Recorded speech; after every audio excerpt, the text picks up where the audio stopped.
നമസ്കാരം, മലയാളി വാർത്തയിലേക്ക് സ്വാഗതം. ചേർത്തലയിലെ യുവതിയുടെ മരണത്തോടുകൂടി വിവാദത്തിലായത് തുമ്പച്ചെടിയാണ്.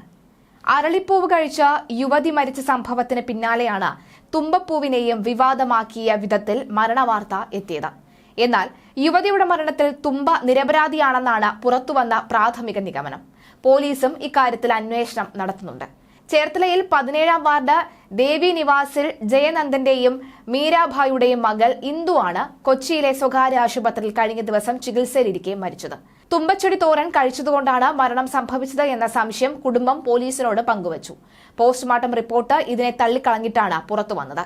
ഇതിനിടെ യുവതിയുടെ മരണത്തിന് പിന്നാലെ നാട്ടുചികിത്സാ രീതികളെ അവഹേളിക്കുന്ന വിധത്തിലാണ് സൈബറിടത്തിൽ അടക്കം ചില പ്രചരണങ്ങൾ നടന്നത്. ഈ സംഭവത്തിൽ പ്രതിഷേധവുമായി നാട്ടുവൈദ്യന്മാരും രംഗത്തു വന്നു. തുമ്പ കഴിച്ചാലൊന്നും ആരും മരിക്കില്ല എന്നാണ് നാട്ടുവൈദ്യന്മാർ പറയുന്നത്.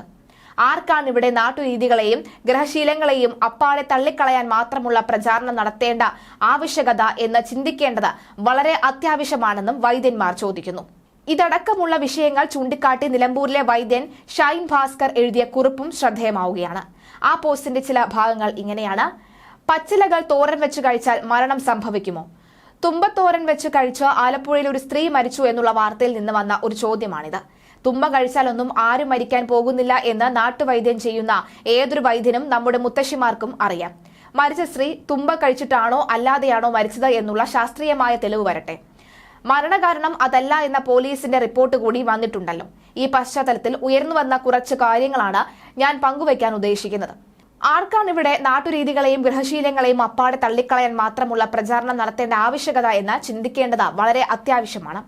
ആയുർവേദവും നാട്ടുവൈദ്യവും ഉൾപ്പെടുന്ന പ്ലാന്റ് ബേസ്ഡ് മെഡിസിൻ ശാഖയെ ഒന്നാകെ അകംപുറം തല്ലാനുള്ള ഒരു ചൂലായി ചിലരിത് മുതലെടുക്കാൻ ശ്രമിക്കുന്നു എന്ന് വേണം കരുതാൻ. പാരസെറ്റമോൾ സ്ഥിരം കഴിച്ച് കരൾ രോഗികൾ ആയവരുടെ നാടാണിത് എന്നുകൂടി ഓർക്കണം. ആന്റിബയോട്ടിക്കുകൾ അത്ര നല്ലതല്ല എന്ന് ഇപ്പോൾ പഠിപ്പിച്ചുകൊണ്ടിരിക്കുന്ന കാലമാണ് എന്നോർക്കണം.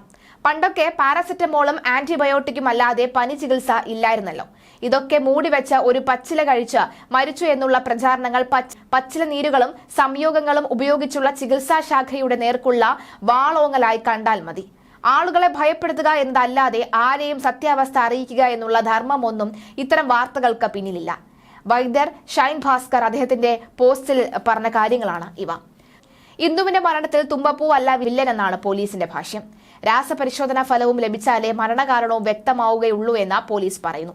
ഇന്ദുവിന് പ്രമേഹമുണ്ടായിരുന്നുവെന്നും പ്രമേഹം, ഹൃദ്രോഗം, അതുപോലെയുള്ള കിഡ്നി തകരാർ തുടങ്ങിയവ ഉള്ളവർ തുമ്പ കഴിക്കുന്നത് ദോഷകരമാകാനുള്ള സാധ്യതയുണ്ട് എന്ന് ഡോക്ടർമാർ ചൂണ്ടിക്കാട്ടുന്നുണ്ടെങ്കിലും മരണത്തിന് കാരണമായ എന്നതിന് സ്ഥിരീകരണമില്ല. വീട്ടമ്മയുടെ മരണം തുമ്പച്ചെടി കൊണ്ടുള്ള തോരൻ കഴിച്ചല്ല എന്ന് പോലീസ് പറയുമ്പോൾ ഇന്ദുവിന് മറ്റു ചില ശാരീരിക അസ്വസ്ഥതകൾ ഉണ്ടായിരുന്നുവെന്ന് പോലീസും തെളിയിക്കുകയാണ്. അതാകും മരണകാരണമെന്ന് തന്നെയാണ് വ്യക്തമാകുന്നത്. പോസ്റ്റ്മോർട്ടത്തിലെ പ്രാഥമിക നിഗമനത്തിൽ നിന്നാണ് പോലീസിന്റെ ഈ പ്രതികരണം. അതേസമയം പോസ്റ്റ്മോർട്ടം റിപ്പോർട്ടും രാസപരിശോധനാ ഫലവും വന്ന ശേഷം കൂടുതൽ സ്ഥിരീകരണം ഉണ്ടാകുമെന്നും ചേർത്തല പോലീസ് പറഞ്ഞു. ഇന്ദുവിനെ കൂടാതെ തുമ്പപ്പൂ തോരൻ കഴിച്ച പിതാവ് ജയനന്ദനും ശാരീരിക അസ്വസ്ഥതകൾ ഉണ്ടായി എന്നാണ് ബന്ധുക്കൾ പറയുന്നത്. തുമ്പത്തോരൻ കഴിച്ചതിനെ തുടർന്നുണ്ടായ ഭക്ഷ്യവിഷബാധയാണ് മരണകാരണം എന്നാണ് പോലീസ് എഫ്ഐആറിലുള്ളത്. കഴിഞ്ഞ മെയ് മാസത്തിൽ അരളിപ്പൂവ് കഴിച്ചതിന് പിന്നാലെ ഹരിപ്പാട് യുവതി മരിച്ചിരുന്നു. രാസപരിശോധന ഫലം ലഭിക്കാത്തതിനാൽ മരണകാരണം ഇപ്പോഴും അജ്ഞാതമായി തന്നെ തുടരുകയാണ്.